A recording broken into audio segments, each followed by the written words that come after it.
नमस्कार, मैं हूं रंजीत झा और आप देख रहे हैं न्यूज़ बिहार।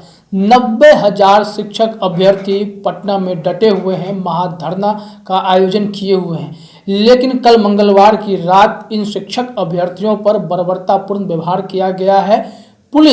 पटना पुलिस 50 की संख्या में आकर उन पर हमला करती है, लाठीचार्ज करती है, खदेड़ने की कोशिश करती है, उनके पंडालों को तोड़ दिया जाता है। शिक्षक अभ्यर्थी कुछ समझ पाते वह तब तक लाठी डंडे खाने को विवश हो चुके होते हैं। ऐसे में एक डेलीगेशन जो है वह तेजस्वी यादव से भी मिलने जाता है और अपनी समस्या को बताता है। तेजस्वी यादव आश्वासन देते हैं उन्हें कि आपके साथ जो भी हुआ है वह अलोकतांत्रिक है, अन्याय है, ऐसा नहीं होना चाहिए था। इसी दौरान सिंहवाहिनी पंचायत की मुखिया रितु जायसवाल भी उसी शाम निकल पड़ती हैं पटना, उनसे मिलने के लिए, शिक्षक अभ्यर्थियों से बात करने के लिए कि आखिर आपके साथ जो बर्बरतापूर्ण व्यवहार हुआ है इसके लिए जिम्मेदार कौन है। देर रात वो वहाँ बैठी रहती हैं और उसी दौरान वहाँ पर एक कैंडिडेट या उनका नेता वह पूरी घटनाक्रम को बताता है कि आखिर लाठीचार्ज क्यों हुआ, कैसे हुआ। तमाम घटनाक्रम पर आप यह वीडियो देखिए। फर्क नहीं पड़ रहा है जी जी। तो ऐसे में बेहतर ये रहेगा कि जैसे होता है ना कि एक वो लगा, अगर आप लोग इस तरह से करेंगे तो कि आज आप बैठे हैं तो कल अपना नाम कोई और दे दे कि कल वो बैठेगा, ये कंटिन्यूटी रहेगी। लेकिन आदमी चेंज होते, आपके बीच से ही वो चेंज होते रहेंगे। क्योंकि मैडम बिल्कुल बुक अब क्या करेंगे, रह ही नहीं गया कुछ। जीवन में हर व्यक्ति जीविका के लिए जीविकोपार्जन के बिना जी नहीं सकता है। बेरोजगारी के दंश से बड़ा कुछ जीवन में मतलब है ही नहीं संघर्ष। अगर तेजस्वी यादव जी ने ये कहा भी था कि जैसे ही अगर हमारी सरकार बनती है तो सबसे पहले आप लोगों की बहाली की जाएगी। लेकिन अब जिस तरीके से हराया गया है और वो आप सब लोग देख रहे हैं, आप लोग सब जान रहे हैं। जी मैम, उन्होंने कोई हवा में 19 लाख का सीधा सीधा नहीं वादा कर दिया था नौकरी का। उन्हें सोच समझ के कहा कि हम भाई 10 लाख तक दे सकते हैं। जी।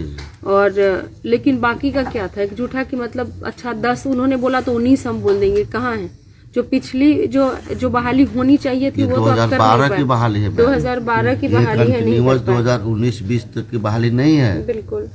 वहाँ दरभंगा में वहाँ का डीओ जब 2019 तक की जो बहाली उन्होंने निकाल दिया, सचिवालय पर जो वहाँ के डिप्टी डायरेक्टर कहते हैं कि उन पर कार्रवाई करेंगे।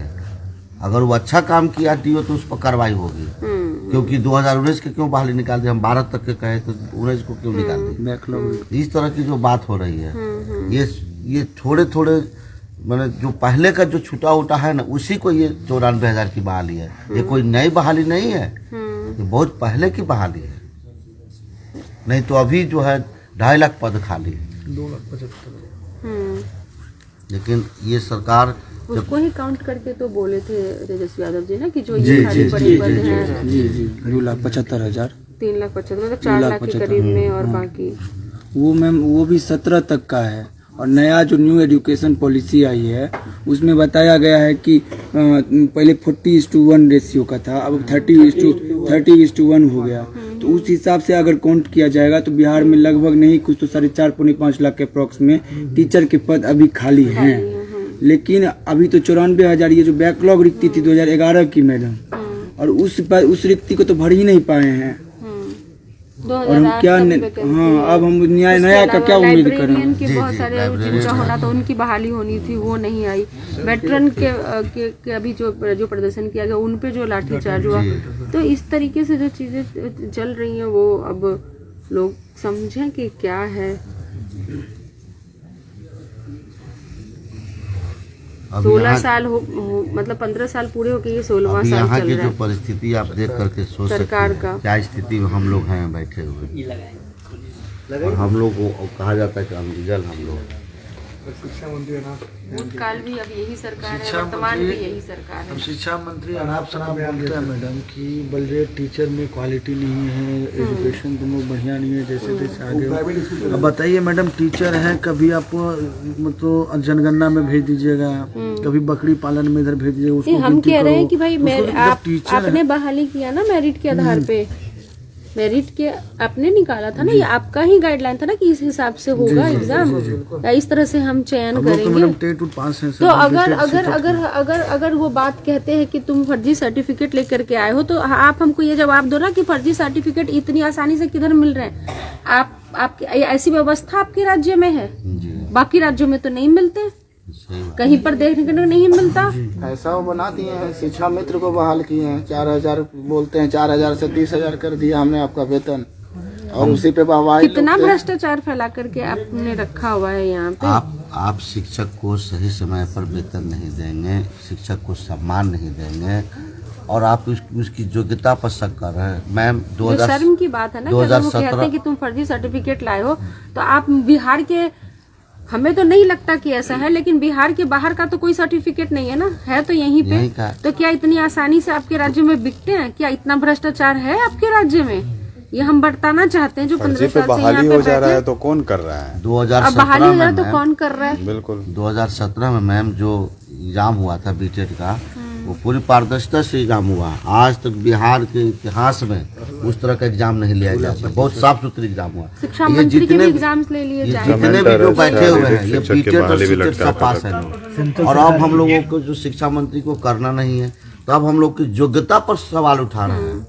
और यहाँ तक कहा जा रहा है कि इन लोगों का रोड पर इंटरव्यू लीजिए, और जब तो शिक्षा मंत्री के भी लिए जाने चाहिए। जब आप ही के द्वारा ये शिक्षा जो ये परीक्षा के एग्जाम का जो आयोजन किया गया है, सीटेट होता है जो केंद्रीय शिक्षक पात्रता परीक्षा, वो केंद्र सरकार के द्वारा पूरे ऑल इंडिया बेसिस पर होता है।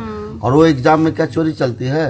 उसमें चोरी होता है कि आप कह रहे हैं कि आप हमारी योग्यता पर शक कर रहे हैं। किसी भी एग्जाम में क्यों? आप गाइडलाइन तो आपका ही है ना। आपका गाइडलाइन था, आपने जो ये 2012 की नियमावली बनाया, 2006 में बनाया, 2015-16 में चेंज किया आपने, और सारी चीज करने के बाद आप हम ही लोग पर एक दोषारोपण कर रहे हैं। इन लोग की योग्यता नहीं है। नियोजित क्या पढ़ाया बिहार में, और नियोजित शिक्षकों को इन्होंने क्या किया आज तक?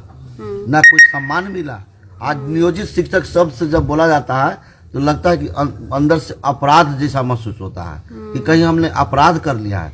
आप नियोजित शिक्षक हो, इस तरह से संबोधन किया जाता है।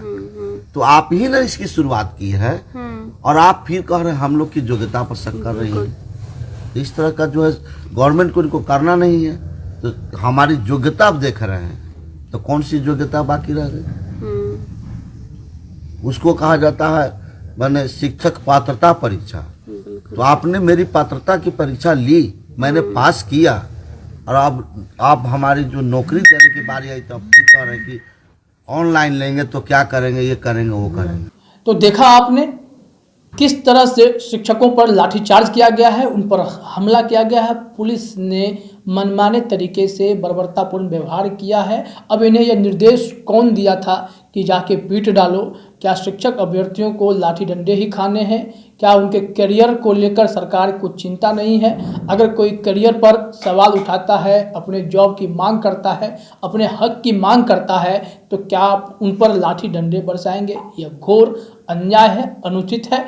अब नेता प्रतिपक्ष तेजस्वी यादव से इन लोगों ने आश्वासन लिया है, तो आगे उम्मीद है कि कुछ फैसला हो सकता है या इस मुद्दे को हवा दी जा सकती है। अगर ये राजनीतिक एंट्री इसमें हो जाती है तो हो सकता है कि आगे इस मामले में कुछ एक्शन हो। लेकिन बड़ी खबर यही है कि शिक्षक अभ्यर्थियों के साथ ये बर्बरतापूर्ण जो व्यवहार किया गया है वह अनुचित था। पुलिस बल को इस तरह नहीं करना चाहिए था।